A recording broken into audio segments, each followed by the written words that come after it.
Today we're talking about envy from the aunties and older women in your family as you begin to blossom as a young woman. Don't forget to like, subscribe, share if you find value here. Let's get this channel to 100,000 subscribers. I know with your support we can reach that goal. If you are a woman who can think back to your adolescence or childhood and recall incidents of being the target of aggressive envy, put AE in the comments for aggressive envy. And this is a topic that triggers a lot of women, but we're going to deal with it nonetheless. And it is a issue that is very traumatizing to women who can think back and recall those incidents. And I have had coaching clients in their 50s, 60s, 70s, and even 80s who are carrying the weight, the burden of very traumatizing experiences from the women in their family. And it's easy for those who have never been through it to say, just get over it. But the thing about trauma is that trauma stays in the body, and our brains don't come with memory deletion buttons. Trauma has to be worked through. And oftentimes, particularly when the individual is harboring envy against you, because envy creates shame to have to admit that, the person will try to gaslight you into believing that you made it all up, that you imagine the horrible treatment that you went through, that you are overreacting when you see clear favoritism in your family to the point where it can't be denied because it is so obvious and is so overt. And if nothing else, you're going to feel affirmed today if you have been through this, knowing that you're not alone, that you're not crazy in imagining things, and that this happens in families among women more often than people want to admit. And it is the secrecy, the gaslighting, and the pretense that can drive someone to sink into depression because your experience is not validated. And so envy among older women in a family can manifest in very overt ways, but also in very subtle ways, often stemming from some sort of comparison. And you may think because someone is so much older than you, like you could have an auntie who's in their 30s and their hostility was directed at you at 10, and you're like, I'm a child, I am 10. There is no competition. Like, auntie, I need you to be an auntie and love me and guide me and point me in the right direction, not belittle me, berate me, and put me down. But this happens in families more often than people care to realize. And so I want to start by talking about envy and giving you the scripture. And then I want to give you some examples of what people can be envious of. And we're particularly talking about the older women in your family when you think back to your childhood. And then I want to read you some stories from the comment section of a post I made yesterday. So yesterday I made a post stating that I was going to be covering this topic in my next video. And I asked women who felt comfortable sharing their stories who went through envy as a child or an adolescent at the hands of the older women in their family to put it in the comments, and that my team was going to be selecting various comments to share, because this way you're not just hearing from me, but you're hearing the stories of what real women went through when they were children, adolescents, or college-age young women at the hands of the older women in their family. And this has got to stop. And the thing about sickness, especially dysfunctional family patterns and emotional sickness, it thrives in secrecy. See, envy likes to hide. It likes to hide. Any form of wickedness likes to hide. But today we are exposing it. So let's look at what envy is, what envy robs you of, and then again, we're going to share those some of those comments. And so people use the terms envy and jealousy interchangeably, and they are not the same thing. There is nuance to both, and they are different. And so jealousy is the fear of loss. It is the fear of loss, and it is often rooted in territorialism, like that belongs to me. And so you will see jealousy in romantic relationships. You will also sometimes see jealousy in friendships, like you have a best friend. Your best friend starts talking about a new friend and calling them their best friend. You're like, hey, I thought that this was my best friend. So it feels like that other person is trying to encroach on your territory. So jealousy is rooted in fear of loss based on territory in that person's mind, mental, emotional, relational, whatever that looks like. Envy, on the other hand, is rooted in coveting and lust. And this is why the Bible has a lot to say about envy. It is rooted in coveting and lust. The Bible tells us not to covet what belongs to our neighbor in the 10 Commandments. And there's a reason that the Bible stresses why we are to not covet what belongs to our neighbor, meaning another human being, because coveting is going to breed a hostile envy where we begin to act aggressively on that envy. And so envy is rooted in coveting and lust. When people think of lust, a lot of people think lust in terms of sexual lust. But lust, you can have a lust for power. A person can have a lust for money. A person can have a lust for notoriety and being known and being famous to the point where they're doing all kind of crazy stuff for likes. And so lust is an undisciplined desire. It is an undisciplined desire and an unhealthy desire. Coveting is an unhealthy want. So it's rooted in desire, but it is a desire that is a wrong desire.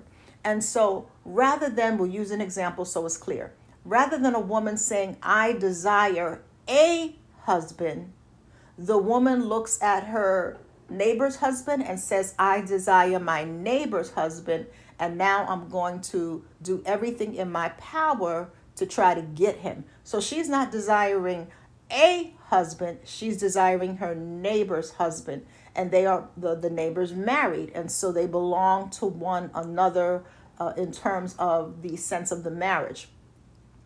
And so coveting is an unhealthy desire that leads you to act in unhealthy ways. And so both coveting and lust are rooted in unhealthy desires.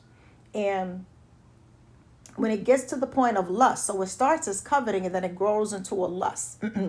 And so lust is undisciplined. And so the thing that you are coveting is to the point where you're no longer obsessing over it in your mind, but you're actually taking calculated wicked steps to bring it into pass. And so these little nuances are important so that we can clearly distinguish envy from jealousy. Here's the other piece. When a person is in a state of envy, it is important to understand the difference between having an envious thought and harboring the spirit of envy. There's a progression when envy turns into full-blown envy and you are now harboring the spirit of envy. So any human being is capable of having a passing thought of envy. We have an upwards of 80,000 to 100,000 thoughts popping in and out of our mind all day, every day. And so someone could say, wow, I really wish I had a car like hers. Or I really wish I had a house like his. Whatever the thing is, you can put the specifics in there. So that's a passing thought. But then you refocus and you're focusing on your life, what you're building. Or if you find that the thought is staying with you, you're giving it over to God. And in your mind, you're doing the internal processing of, I don't want to be the type of person that is looking at what somebody else has and I'm hating on them. So now envy and hate, this is key, are connected, right? Whereas jealousy and hate is not necessarily connected. But envy and hate and resentment are connected. So where there's envy, there's hostility, there's resentment. Jealousy is connected to possessiveness. Envy is connected to resentment and hostility. These distinctions are important. And so anyone can have the thought of envy, but it's what you do with that thought. Any human being is capable of experiencing any thought that can pop in and out of our mind, but it's what we do with those thoughts. So here is the spectrum to really begin to understand envy. And so whenever we have a thought, we're going to keep with envy, right? A thought is an idea or a concept. So what that looks like is, wow, I wish I had a car like hers. I wish I had her car. So that's the thought. Now, it's what we do with that thought that's going to make all the difference. But then the thought, if it goes unchecked, it is going to progress into an emotion, right? So emotions are thought energy in motion. So that thought energy has to go somewhere. Thought energy in motion. Our emotions are feelings that are triggered by a thought. So everything starts with a thought. Then it moves up to an emotion. Now, once we are feeling the emotion of envy, right? What is happening is we're staying with that thought and we're having the feeling of envy. So it is affecting us physiologically as well. Then it grows into a mood if it's not unchecked. A mood is a state of mind. So I want us to see the progression here. And this is any thought, but we're sticking with envy. So then it progresses into a mood, which is a state of mind. So now we went from a passing thought of envy, oh, I wish I had her car. Now it's a mood. Why does she have that car and I don't? What's so special about her? She's not even that pretty. He's not even all of that. He's I don't even know why people like him. Because now we're in a state of mind, right? And so this is why we use the term train of thought. A train travels. A train takes you someplace. And so if you don't check a thought that's negative, it is going to take you into a negative mood. So a mood is a state of mind. This is why when crimes are perpetuated, the lawyer will ask, what was the person's state of mind, right? What was their state of mind? What was the mood that they were in? Then it grows into an attitude. So it goes from thought, emotion, mood. Now we're at attitude, number 4. So attitude is the observable behavior caused by one's state of mind. This is why people will say, she has an attitude, he has an attitude. How do they know you have an attitude? Because there are observable behaviors by way of your body language, whether it's the rolling of the eyes, little microfacial expressions, where an individual can notice that your mood has now changed to observable behavior. So mood is the inner state of mind. So you are aware of the mood you're in. But once the mood grows into an attitude, now this is observable behavior other people can see, but it is caused by the mood, your state of mind. It went from a thought to an emotion to a mood. That's number 3. Attitude is number 4. And if we don't get a handle on our attitude, then it grows into a full-blown personality. A full-blown personality. And at this point, we are harboring a spirit. And so a spirit within this context is the character trait, right? So if I say he's a snake or she's a snake, you're not expecting to walk in and see a king cobra. You understand that I'm talking about one's personality, the spirit of a person.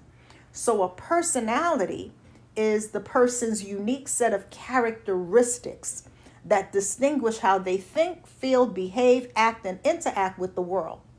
So once envy is an individual's personality, as part of their personality, it is going to affect how they think, feel, behave, act, and interact with the world. This is observable. You can observe someone's personality by way of their actions, words, and choices.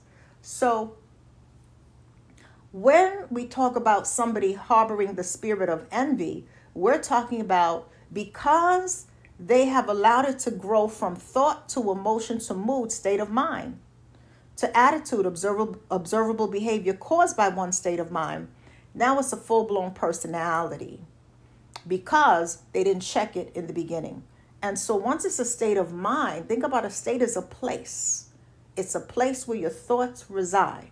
And so when you are open to allowing the enemy to steal, kill, and destroy your peace by way of allowing envy to reside in your mind, and you're not checking it, you're not putting it on the altar, you're not working through it, it becomes part of the personality, and you're harboring the spirit of envy. These details are important. And so this is why, if you are the target of somebody's envy, you can clearly see, you can see behavior, you can see interactions and how someone's interacting with you versus how they interact with other people. You can see how a person behaves. You can witness someone's choices. If someone chooses to slap somebody, you can see that with your eyes. So these are all observable things. So it is not in your mind. It is observable behavior. So with that out of the way, here's the last piece. Envy robs you of your mental health assets. This is going to answer the question, how can my aunties, my mom, whoever the woman is, and this happens among men, but in this video we're dealing with women. We'll deal with men in another video. And so when a person is harboring the spirit of envy, it robs them of 3 specific mental health assets that are necessary for maximum functioning and good mental health. So it robs them of their 3 very important mental health assets. So this is why you can have an auntie, or older cousin, sister-in-law, maybe your own mother, who is so wicked and vile to you growing up, and in a child's mind, you can't make sense of this because you just don't have the life experience, and really all you know is your family for the most part, because you haven't really been out in the world. And so a lot of times what happens is children internalize the behavior and feel like they caused it, that there's something fundamentally wrong with them. And I want you to know that that's a lie from the pit of hell. And so when a person is in a state of envy, right, a mental state of envy, their state of mind, it robs them of 3 mental health assets. First mental health is peace. That's the first mental health asset it robs them of. You cannot be in a state of envy and have peace. They cannot coexist. Science puts it this way: 2 forms of matter cannot occupy the same space at the same time. And so whether you're looking at physical matter, but even spiritually, you can't be joyful and depressed at the same time. You can be joyful at 5 o'clock and depressed at 5:05, but both emotions cannot occupy the mind at the exact same time. That is impossible. They both can't be there 5 p.m. Eastern Standard Time. One might be 5 p.m., one is 5:15 p.m., if you want to be very nuanced. And so it robs a person of their peace. Now, you need your peace because peace provides you with the inner calm, the inner rest, the inner tranquility to be able to feel a sense of well-being and fulfillment. And so it robs them of that. So if you have an auntie that every time she would look at you as a child, and because you're beginning to blossom, she would roll her eyes, she doesn't have peace. That's a mental health asset. And so she can't really enjoy the fullness of life. So she's robbing herself of peace. 2, the second mental health asset is confidence. Confidence is a sense of certainty or self-assurance. And the Bible tells us, do not throw away your confidence, for it has a rich reward. It's in the book of Hebrews. I believe it's chapter 10, verse 35. But let me double check. I believe it's chapter 10, verse 35, the book of Hebrews. And so when you have a family member who is robbing herself of the mental health asset of confidence, it robs her of her certainty and self-assurance. And this is needed. Confidence is needed for you to move forward in your goals. Confidence is needed for you to move forward in your daily tasks. There has to be a certain degree of certainty that you can get it done. And if so, you have an aunt or a even a mother who doesn't have a certain degree of certainty that she can have joy because now you're around and you're taking up her joy in her mind and her way of thinking, that is affecting her mental health, which affects the third and very important thing. So the third mental health asset is clarity of thinking. So the Bible tells us that God hasn't given us a spirit of fear, but of power, love, and a sound mind. And so God gives us a sound mind. But the thing is, when a person is in a state of envy and it has evolved or devolved into a mood, they are operating in an unsound state of mind. They're not operating in the soundness of mind that God has given them, that they're capable of. They're actually not in their right mind. They are out of their mind.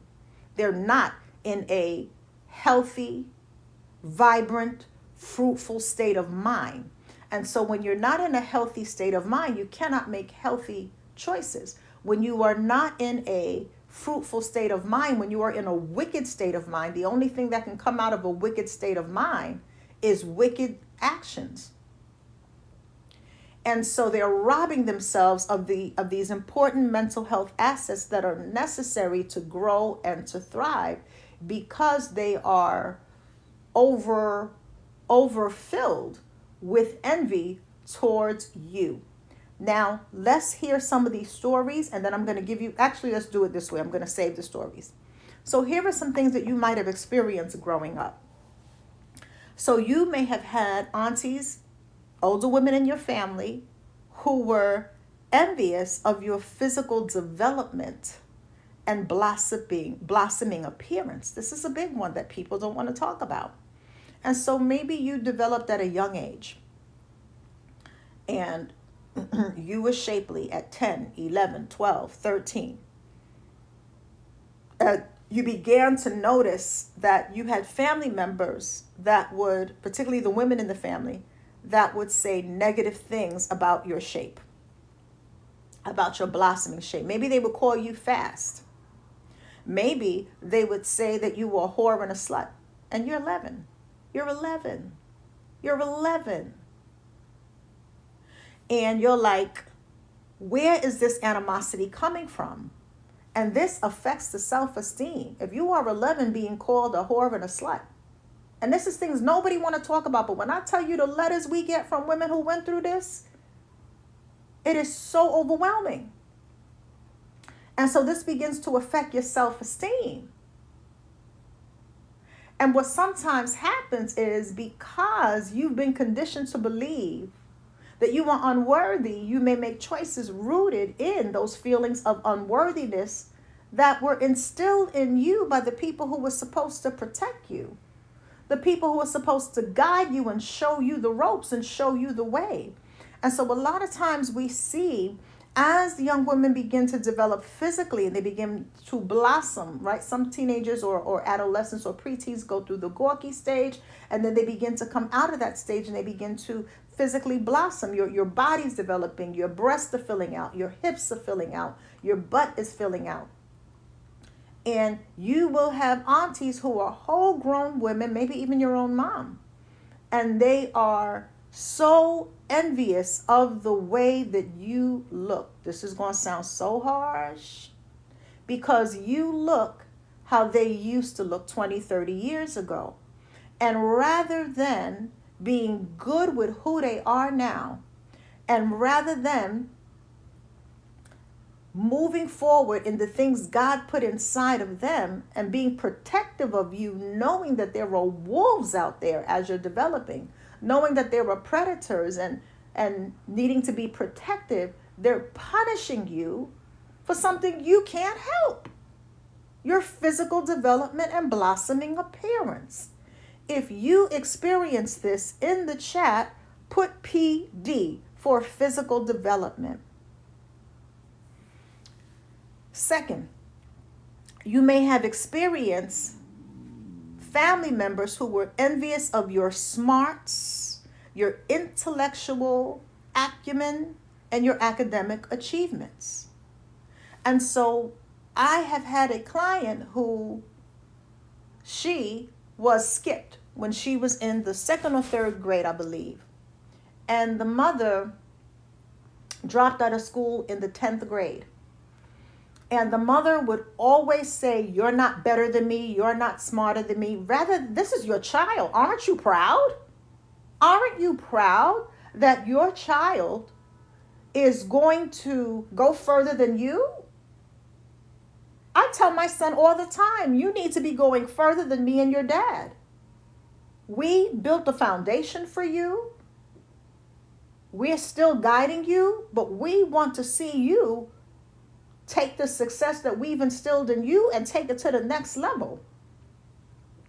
And so rather than being proud of your academic achievements, rather than being proud that you focus on your studies, that you enjoy reading when you were 11, 12, 13, 14, you put the age, rather than being proud of you that you are going to do something productive with your life, that you are focusing on the thing you're supposed to be focusing on, right? When you're in school, elementary, high school, middle school, that's supposed to be your focus.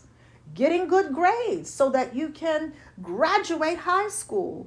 And then whatever you do after that, whether that's college, trade school, the military, whatever, choices you make after that. But you're building an academic foundation. You will have women in your family who will be envious of you because you have an extensive vocabulary at a young age, because you are killing it academically. Maybe you've even won certificates in school for English or math or social studies. And rather than the parent being excited and wanting to put your certificate on the refrigerator, or even getting a frame and putting it on the wall to proudly display and build up your confidence, I've heard stories of parents tearing up their child's certificate. That is heartbreaking. Heartbreaking. So people can be envious of that. It's not only the physical. You may have had women in your family who were envious of your hobbies and talents. This is another big one. And so maybe you started playing the piano at a young age. You started piano lessons when you were 5 or 6. Or you started modern dance or tap dance when you were 5 or 6. Or art, whatever the thing is, you can insert the hobby. And as you began to really dedicate yourself to that particular craft, you became talented. And maybe you got a lead role at the school recital. And you were beaming with pride, and not egotistical pride, but a happiness accomplishment. And you were beaming. You couldn't wait for your aunties, your mother, the people in your family to come watch you at your first piano recital. Or maybe you were in the school play and you had a singing part, or a part where you were speaking. And rather than them being happy for you, they were like, "Don't get too big for your britches. You don't have what it takes to make it in entertainment." Rather than just saying, "Wow, I'm so proud. Hey, my daughter got the singing role in the school play. I'm so excited. Oh, my son has a piano recital." No, we're talking about women, but I just threw that in there. And rather than them being excited about that and letting other family members know, because they're celebrating with you, "You ain't better than me. Anybody could play the piano. You don't really sing that good. You don't sound like," and you can insert the name. "When I was your age, I could hit higher notes than you." And you're like, in your mind, "I'm 12. Like, why are you competing with me? Why did that even come out of your mouth? The only thing that should have came out of your mouth is, 'Baby, I'm so proud of you. Yes, I can't wait to go to your recital. And let me get on the phone and let the family know, so whoever can come can come. And we're gonna make a special dinner for you. We making a special dinner tonight." So they can be envious of your hobbies, your talents. Maybe you play sports. You're on the track team. And you placed first, second, or third place, and you won a medal. And you have your medal on your wall, or on your dresser, or on the bedpost, wherever you have it. And your mother goes into a fit of rage and throws out the medal. And this was your medal. You earned it fair and square. Well, don't get your hopes up so high. You'll never make it into the Olympics. How do they know what the future holds for you? They're not God. Possibilities are endless. God is the potter, the human being is the clay. So you can have women in your family envious of your hobbies and your talents. Next, you can have women in your family who are envious of the love that another family member has for you. I've seen mothers treat their daughters like rivals rather than daughters because they're close to the father, in addition to being close to the mother. And I'm going to read you some stories that's going to let you know this. And so sometimes you will have a mother who's envious, or maybe you have a closer relationship with your grandparent. Sometimes that happens. Me and my grandmother were very close, and we're a big family with lots of cousins. But we were very close. I spent a lot of time with my grandmother. She taught me how to cook. I spent a lot of time. And so sometimes what can happen is aunties will see the special relationship you have with a grandparent and will be upset that their children don't have the same relationship.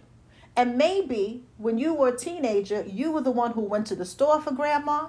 You were the one who checked on grandma without asking her for money.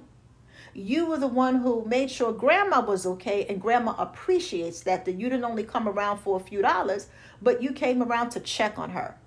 You came around to make sure she was good. Maybe you had a few extra dollars because you was working a summer job, and you brought her a little piece of cake or a treat or something special, whatever you could do at that young age. Or you made her something. Y'all were making Mother's Day paintings in school, and you made your mother and your grandmother something, and you were the only grandchild that made something for your grandma. Every birthday you remember your grandmother and you shared a cupcake with her. Whatever your special thing is. So of course she's going to appreciate the quality in you where you're caring and compassionate. But you're getting hated on by the other women in your family because of that, which brings me to the next point where you can be hated. You can be hated for your good heart, your innocence, purity, and good heart. We see this with a lot of young children, that you can have family members who the wickedness in them sees the purity in you. And because you're innocent, you're pure, you got a good heart, and they know they live in foul and they wicked, they hate the purity in you. Oh, don't miss this. Don't miss this. There's a level of hate that will come from people looking at your innocence and purity and coveting that because they know how foul they get down. Last but not least, you can have women in your family when you were a child or adolescent who are envious of your goals and your dreams. Just the idea that you want a life that is different from your family. Just the idea, oh, this ain't good enough for you. And you never said it wasn't good enough, but maybe you wanted different things. And so I know that I grew up on the Lower East Side of Manhattan, New York City. Back when I grew up, it wasn't the neighborhood it is today. You know, neighborhoods change over time. Back then, it was a lot of drugs, and there were multiple projects. So for you to get to the subway, because we didn't have Metro cards back then, we had tokens. So for you to get to the subway, you'd have to walk through about 3 projects to get to the subway, 3 housing projects, right? Yeah, 3 or 4. I got to put it in my mind, 3 or 4. And so as a little girl, I had dreams of wanting to go horseback riding. I used to love to read, and the librarians knew me because I was constantly in the library every week looking for new books, taking out a new book, and the librarians sometimes would put little candies aside for me. And I had dreams of doing things that were very different from a lot of the folks in my community. And so sometimes just the goals and the dreams that you have, that you want something that is different, will trigger insecurity in the women in your family. Like, you're not better than us. As if you don't have the right to want. As if you don't have the right to desire. What's wrong with desiring to go horseback riding? What's wrong with desiring, and you can insert the blanks. What's wrong with loving to read and being a passionate reader? Well, what you get out of them books, you always read it like it's a crime. What is the problem with that? And then last but not least, some of your family members, particularly the women in your family, may be envious of the love that your parents pour into you. So that's another thing. There are so many things that people can be envious of, and oftentimes when it comes to women, people reduce it to just looks. And yes, people can be envious of your looks and aesthetics. That goes without saying. That's not a secret. But people can be envious of so many more, so much more. So it's important not to limit it to that, because you may have went through other types, and you might be around someone who has a wicked agenda for you or hidden hostility, and you are downplaying that because you're tying it to aesthetics only. You're tying envy to aesthetics only. So they can be envious of the love. Oh, you spoil her so much. You spoil her so much. And maybe you get good grades. You don't give you didn't give your parents no problem, no behavior problems. They didn't have to come up to school for you. You were just easy breezy to raise. And as a result of that, they gave you a lot. And I'm not talking material, but it could be that, they had your special food or your special thing. And your mother's sister couldn't stand that, couldn't stand the way that your parents doted on you, because it brings her back to her childhood if that wasn't her reality. And rather than her doing the inner work to heal from that, she takes it out on you. So these are some things that people can be envious of. And particularly we're talking about envy in families. And so I want to read you some of the comments that my team selected from the post that I put up on YouTube, asking for people to share their story. So the first one comes from Yah's Precious Jewel. And she says, unfortunately, the envy was from my mom. She would say that my hair was too thick and like pubic hair. My gosh. My hair is long and kinky curly. After confronting her about her comments as an adult, she admitted that she wished her hair was like mine. But instead of saying that, she literally affected my self-esteem about my hair's texture for many years. She also used to say that she wanted to punch me in my stomach because of my size and that I make her sick. I've always been petite and in shape. Aunties and older women would always try to discourage me from having my own unique style and make negative comments about my choice of clothes. I always dressed tasteful and stylish, but they made me feel as though if I didn't dress like them, that something was wrong with me. I find it hard to trust women, especially older women, from all the hate I've gotten since a child. I try to stay to myself, just myself, husband, and kids. And she is from Georgia and South Carolina, it says. So this is an example, and I want to say thank you, Yas Precious Jewel, for sharing your story in the comment section. Thank you for your bravery, your honesty, your transparency. And I would imagine that there are many women who can identify with your story. And so we're seeing an example in her situation of physical development envy as you begin to develop and blossom, and not just physical development, but she had her own unique style. We see also appearance envy because of her thick, beautiful hair. And her mother ended up saying that she wished her hair was like mine. So her mother is actually admitting to the envy. And so this is very heartbreaking. And as women, particularly older women, we got to do better, because this leaves scars. This leaves scars. And I want to say that all older women are not like this. This is important to say. This goes without saying, so you don't have to leave that in the comments. If you come in here triggered, with foolery because you are triggered as an older woman, we're deleting your comments. We're not playing today.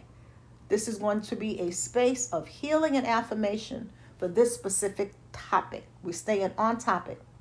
And so know that there are so many women and young girls who have went through what you're going through. And again, we want to thank you for your story. And so you see from her story that this does happen. Let me share another one with you. So this one comes from GRYN651. And she says, Cassandra, I experienced this from my own mother. She was jealous of the relationship I had with my father. She said I was ugly and made fun of my body whenever she could. She told me that she hoped I married a man that abused me. I showed her my modeling picture in a book, and she said, at least you don't look like a stick figure like you did before, and scrunched up her face. Anytime someone said I was pretty, she would say I was ugly inside. My gosh. She has made up stories about me and called me out my name. She has taken and destroyed my belongings. She would stand next to me and compare our bodies and talk about how hers was more feminine and that men don't like this type of body that I have. She denies all of this to this day. I forgive her, but it's an everyday struggle. GRYN651. I'm so sorry that happened to you. I'm sorry that this happened to all the women, including the previous one that I just read. And I want you to know that it's not your fault. And it is a struggle. It is a struggle. And so we're seeing in the case of this woman, right, that her mother became her rival, her competitor. And there are stories like this. This happens every day. And that the mother was jealous of the relationship she had with her father. And then she called her ugly, took her belongings. This happens a lot. Because they want to lash out. See, envy, this is important. Envy is a mixture. Now, we know that envy emanates from coveting and lust. That's what provokes envy. It's coming from coveting and lust. But the emotions produced with envy are resentment, anger, and hostility. And so when a person is in a place of anger, resentment, hostility, they're going to want to lash out. I want to read you a scripture, and that's going to drive the point home. And it's Proverbs 27:4. And it says, I'm going to read you the Berean version, the Berean Standard Bible version. It says, wrath is cruel, anger is like a flood, but who can withstand envy? So look at what it's saying. Wrath is cruel. As cruel as wrath is like a furious anger. That'll make you do some cruel things.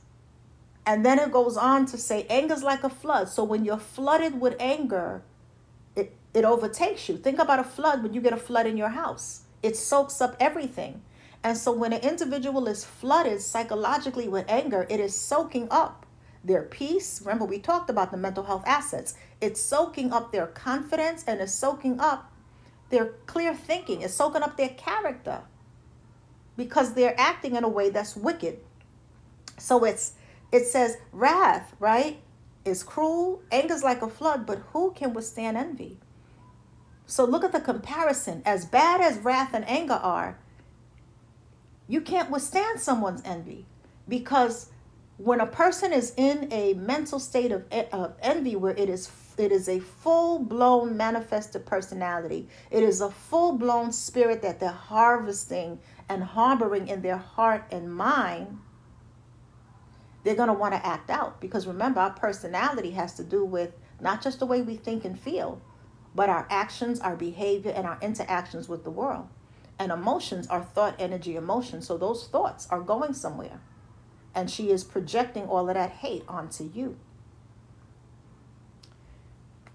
Let's read another one. This is going to be a long video because I want to read a few of these so that we really begin to see this.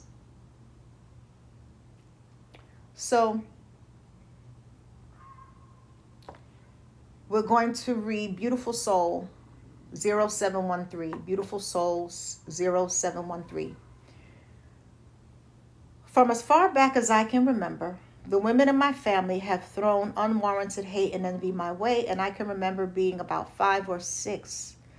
Wow. Sitting on my grandparents' porch reading a book because my older cousins and sisters would always exclude me from playing with them. One of my cousins came out of the house, looked at me, and said, "Oh, you think you're so smart, huh?" At that young age, I had absolutely no concept of what she was talking about. I was just entertaining myself. That particular female cousin has always hated me, and ironically, she was the one closest in age. We should have been closer. Second story, same person. My mother had issues when I began to grow. By 10 or 11, I was already her height and started to fill out just a little. She was always mean to me, and one day she began yelling at me because I didn't like the food she cooked that day. "Oh, you think you're too good to eat what everybody else eats? You think you're so special?" My dad was there and started yelling at her to leave me alone. At that point, she screamed, "So you love her more than me? Oh, yeah, yeah, yeah. Are you blanking her? Are you effing her?" She looks at me and says, "Are you effing your daddy?" I was floored and confused, and my dad went in on her for that. The men in my life have been protectors, but those women, yikes, and she was 10 at the time. So, Beautiful Soul 713. Again, we see this rivalry, this wicked rivalry between mothers and daughters. Mamas got to do better than this. Your daughter's not your rival. She comes from you. She should be a reflection of you. She's her own person. She should be protected, nurtured, cared for, and guided by you. My gosh. And so a lot of times we see this a lot when, and she also talked about how she liked to entertain herself by reading. So a lot of times when you begin to show at a young age that you are strong on the inside. So even though your cousins and family members close in age were clicked up and didn't really want to play with you, rather than you going in your room and crying behind that, you began to find ways to entertain yourself. So that is nurturing your inner assets. You found ways to entertain yourself by reading. Sometimes people entertain themselves through a hobby, and you begin to get lost in books. There will be people that will be envious of the fact that they can't break your spirit with their wicked ways. That's it. They want to break your spirit. They want to have you crying, and you may be crying on the inside. And sometimes you may be crying. We're a child, right, at that age. But you're still pouring into yourself to be able to build yourself up. And there will be people that can't stand the fact that they can't break your young spirit. See, the thing about the enemy is, right, Satan, he uses people. Sometimes he uses our own thoughts. John 10:10 tells us the thief comes the only reason he comes is to do 3 things: steal, kill, and destroy. But Christ comes so that we may have life and have life more abundantly. That's John chapter 10, verse 10. And so a lot of times the thief will come through your own family members' behavior. And they want to come in. He wants to come in at an early age to steal our self-esteem, to kill our confidence, to destroy our resilience. But he didn't get to do that, Beautiful Soul 0713, because you're still standing. Despite what you've been through, you're still standing. You're all still standing. Everybody who shared a story in the comments, and everybody who's went through envy at the hands of the aunties, mom, older women in their family, and we'll do a separate one for men, but this one's for the ladies. You're still standing. Even if you're standing having to heal, you're still standing. Even if you're in therapy working through the trauma, you're still standing. Don't let anyone take that away from you. We're going to read one more. And this comes from Tamar's Hope. And she says, "Hi, Cassandra. Thank you for talking about this. My mom has been my biggest rival and hater my entire life, and I never knew it. I finally realized it 5 years ago when one of her last words to me the last time I saw her was devastating. When I confronted her on it, she denied it and tried gaslighting me. I never understood how she could say such hurtful words to me as her daughter. She shamed me for being sexually abused and defended my perpetrator. She has said things like, "You must have wanted it." My gosh. She called me a whore and was psychologically, emotionally, and verbally abusive. It's a miracle I survived my childhood with her. I forgive her, but I never understood why she was this way towards me.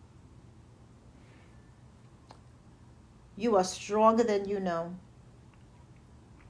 And I'm sure you know how strong you are, so you're strong. And this is so common with girls who are sexually abused. This is so common, where they are blamed, and their children. You are not at fault. Their children, their adolescents, they are not at fault.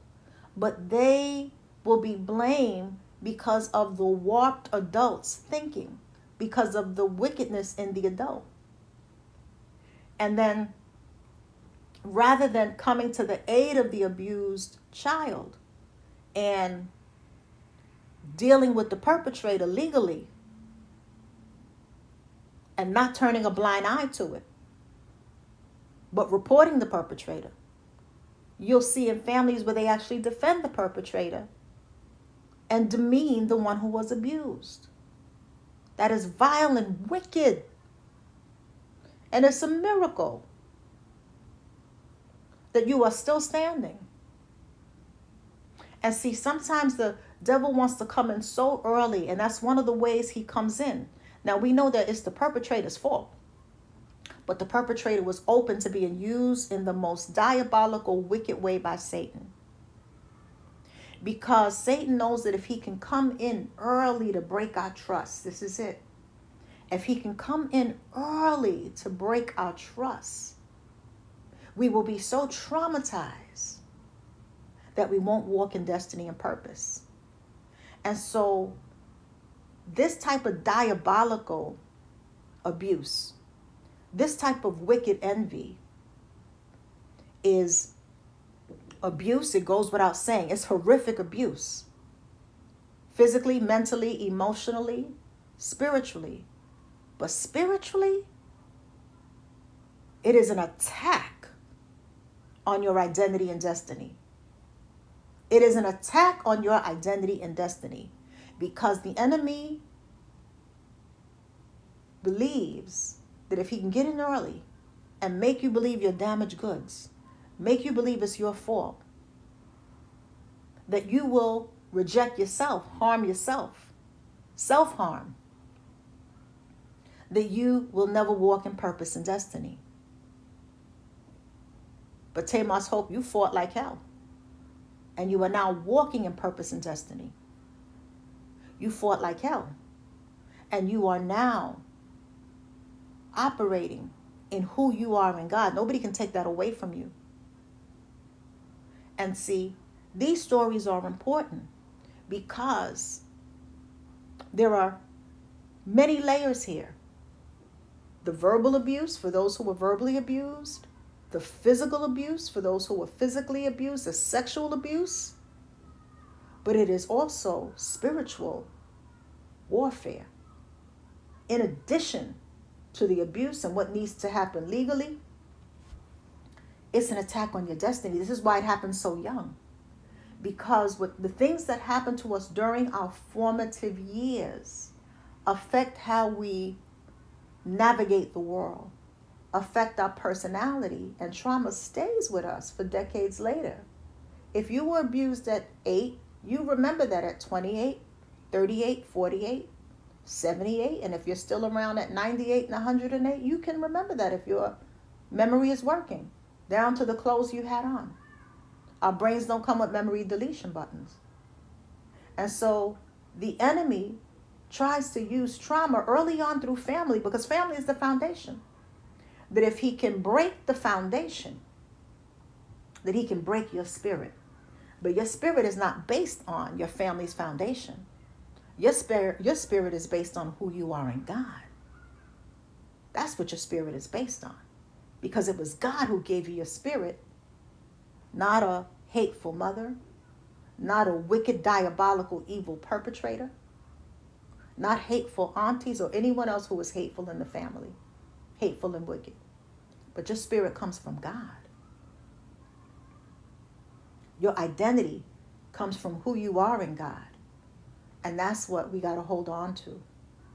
And so I want to thank all of the brave women who shared their stories, because I know that you are going to touch the lives of other people in the comments, and you have given a voice to maybe those who haven't found their voice, those who have went through things at the hands of people in their family that was so unspeakable that they can't even find a way to speak up. And you speaking up about it gives them a voice. You speaking up about it empowers them to begin to say, I'm not crazy. I'm not imagining things. And even if I had to spend some time in a psychiatric ward to begin to reclaim my mental health and get my thinking and my emotions in order, then I did what I needed to do to operate at maximum capacity and find my way back to me. There's no shame in that. Don't you let nobody shame you for doing what you need to do to heal your life and get help and get treatment if that's what it needs, if that's what needs to be done. And really the person that needs to get the treatment are the wicked people, the perpetrators. But a lot of times they live in denial. And here's the thing, don't be gaslit. They remember like you remember. They remember like you remember. But for them to admit it holds them accountable. And so what they're trying to do is evade accountability by acting like they don't remember. If you got a working brain and they got a working brain, they remember, unless they have Alzheimer's. And everybody who was abusive does not get Alzheimer's when they're older. That's cap. That is a lie from the pit of hell. And so keep putting one foot in front of the other. This is what I'm saying. And know that your past doesn't define your future. You're stronger than any trauma. And you have the power as a generational curse breaker, every woman under the sound of my voice, to not be that woman in your family who is the envious auntie, who was the wicked stepmother. We're going to do a whole thing on wicked stepmothers, who is the envious older women in the family. Be about your business. Know that your gifts make room for you, and you can be beautiful and powerful at any age. There were beautiful women. My mother's in her 70s, and you constantly hear me talk about her that she is a beautiful woman. And she is pushing 80. Inside and out, her glow. And she's still very, very fabulous in terms of how she presents herself to the world. And so know that age doesn't stop these things. Age doesn't stop your inner beauty as well. So we're not just talking about the outside, the inner beauty. That's more important. Age doesn't stop that. You could stop that by the way you act, but age doesn't stop the inner beauty. Age doesn't stop the fact that your gifts still make room for you. The Bible doesn't say your gifts make room for you until you hit 40 or until you hit 50 or 60. No, your gifts make room for you, no matter your age. There's purpose to be found, uncovered, and discovered in every season of life. Every season of life. You never retire from the kingdom. When you take your last breath, that's retirement. Retirement is taking your last breath. If you're a believer, you never retire from the kingdom. You are constantly walking in purpose in every season of your life. So again, I want to thank you for the women who shared their stories in the comment section. I want to thank you for your bravery, your transparency, and I know that this is going to help so many other women. And so we're going to continue our conversation in our wellness club. We're going to continue this conversation in our wellness club. And there's going to be a live stream, so look for the flyer There's going to be a live stream, and we're going to continue this conversation. And we're going to be talking about in the Wellness Club steps to healing. If you were targeted as a woman, well, really as a girl or adolescent by the older women in your family. So look for the flyer. It'll be posted in the community tab.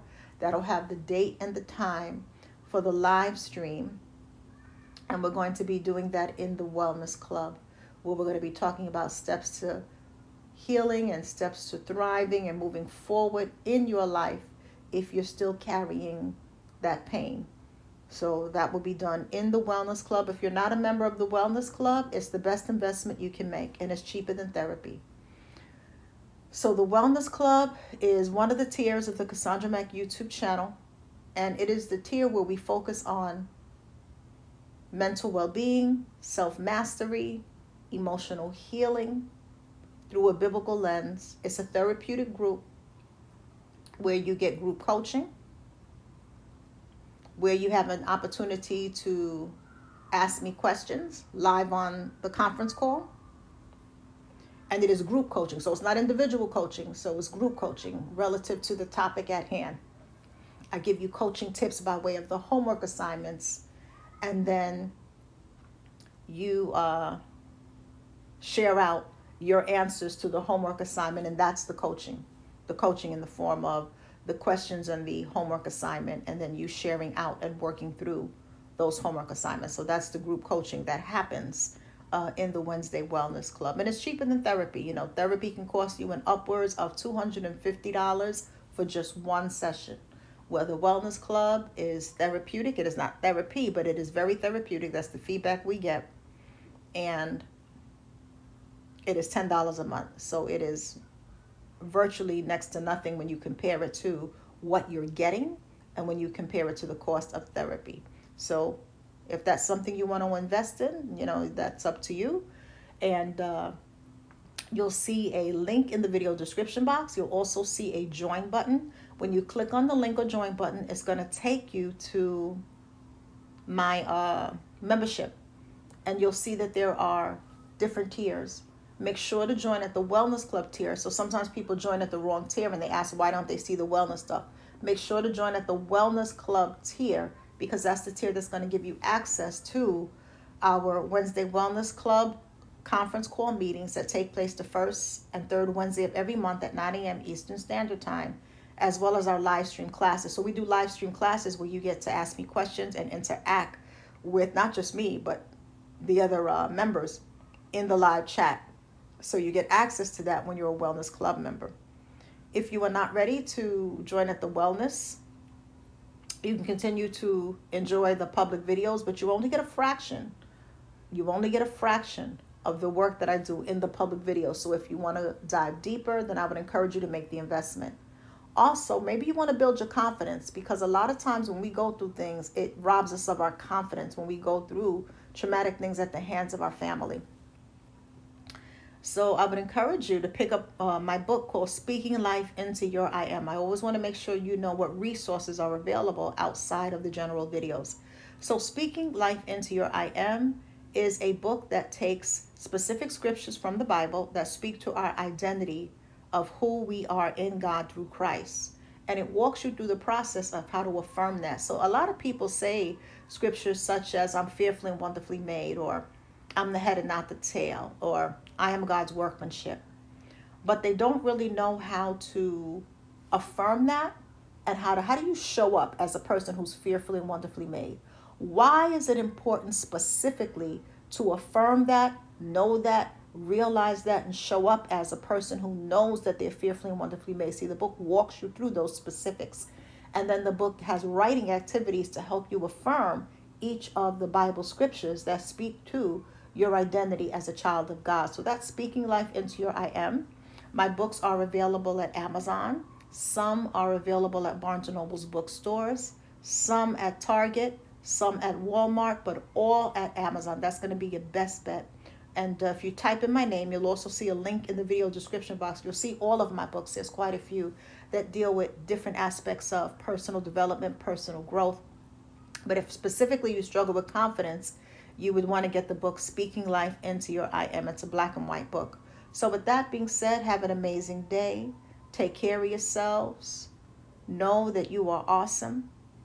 Know that you've got purpose. Know that you've got gifts and they make room for you.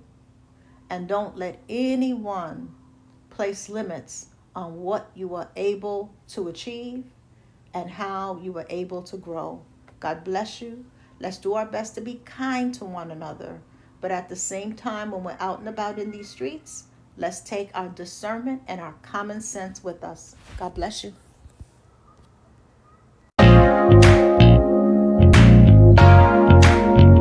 No matter who you are, you will have haters. John 15 verse 18 says, if the world hates you, know that it hated Jesus first. So if you have haters, know that God is greater than your haters. Lately you've been feeling the weight of your haters coming at you with their envy and their hate, scheming against you, throwing mud on your name. But God's gonna work it out despite their lies and game. God is greater, so much greater than your haters. God is greater, don't give up, it'll pay off later. God is greater, through the pain you're a giant slayer. Let the haters hate while you elevate. Pay no mind to the critics, be about your goals. Keep rising, keep shining. Your haters can't stop no show. They can hate all they want to. Remember you are blessed. Never let a hater see you sweat, cause this is just a test. God is greater, so much greater than your haters. God is greater, don't give up, it'll pay off later. God is greater, through the pain you're a giant slayer. Let the haters hate while you elevate. Don't let the negativity poison your mind. Run your race with grace, one day at a time. They can laugh and they can mock you, but you won't miss a beat. When people don't receive you, shake the dust off your feet. God is greater, so much greater than your haters. God is greater, don't give up, it'll pay off later.